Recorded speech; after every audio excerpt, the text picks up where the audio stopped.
తర్వాత పార్టీ ఫిరాయింపుల చట్టం. అది ఇంకా దారుణంగా ఉన్నది. అవును సార్. నేను ఎప్పటి నుంచో నేను గత ఇంటర్వ్యూలో లాస్ట్ ఇయర్ ఇచ్చిన ఇంటర్వ్యూలో కూడా మీరు చూడొచ్చు సార్. పార్టీ ఫిరాయింపుల చట్టం గురించి గట్టిగా మాట్లాడుతున్నాను సార్. నేను స్పీకర్ గారి విచక్షణ అధికారాన్ని రద్దు చేసి ఆ అధికారం న్యాయ వ్యవస్థకి ఇవ్వాలి.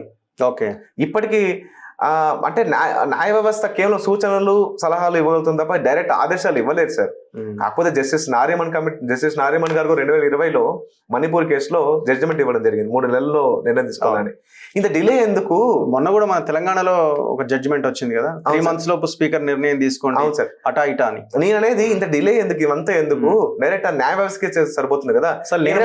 నేనంటున్నా న్యాయ వ్యవస్థకి ఇవ్వడం కాదు, ఒకవేళ పార్టీ ఇమీడియట్ గా మారితే చట్టంలోనే ఉండాలి. పార్టీ తీసుకోవాలని నేను అంటున్నాను. ఇమీడియట్ రద్దు అయిపోవాలి ఆటోమేటిక్. నేను అదే అంటున్నాను సార్. మనకి ఈ పార్టీ ఫిరాయిల్ని నిరోధించడానికి మనం 1985లో చట్టం తీసుకొచ్చాం సార్. రాజీవ్ గాంధీ గారు 10th schedule anti defection law party ఫిరాయింపుల చట్టం. అందులో ఉండే మెయిన్ లూప్ హోల్ ఏమంటే మొత్తం పవర్ విచక్షణ అధికారం స్పీకర్ గారికి ఉంటుంది. ఆయన అధికార పార్టీకి చెందిన వ్యక్తి, ఏ విధంగా న్యాయం చేయగలుగుతారు? అంతే.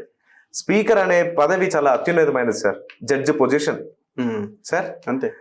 నీలం సంజయ్ రెడ్డి గారు మాత్రమే స్పీకర్ గా ఎన్నిక అవ్వక ముందు, స్పీకర్ గా చార్జ్ తీసుకునే ముందు he resign for his party membership before taking charge as a speaker sir.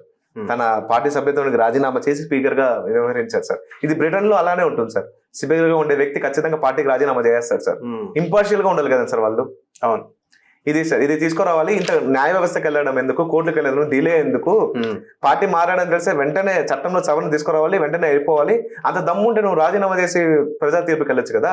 ఓట్లు వేసి ప్రజలు మోసం చేసినట్టే కదా సార్. అంతే మోసమే కదా, పచ్చి మోసం. అంటే ఓటు అయినా ఏం చెప్తాడు, నియోజకవర్గ అభివృద్ధి కోసం అని చెప్తాడు. But we all know that ఈ జాయిన్ అందర్ party for his own development, తన సొంత అభివృద్ధి కోసం వెళ్తాడు సార్. ప్రజలు ఓట్లు వేసిన ప్రజలకు విలువ లేదా సార్?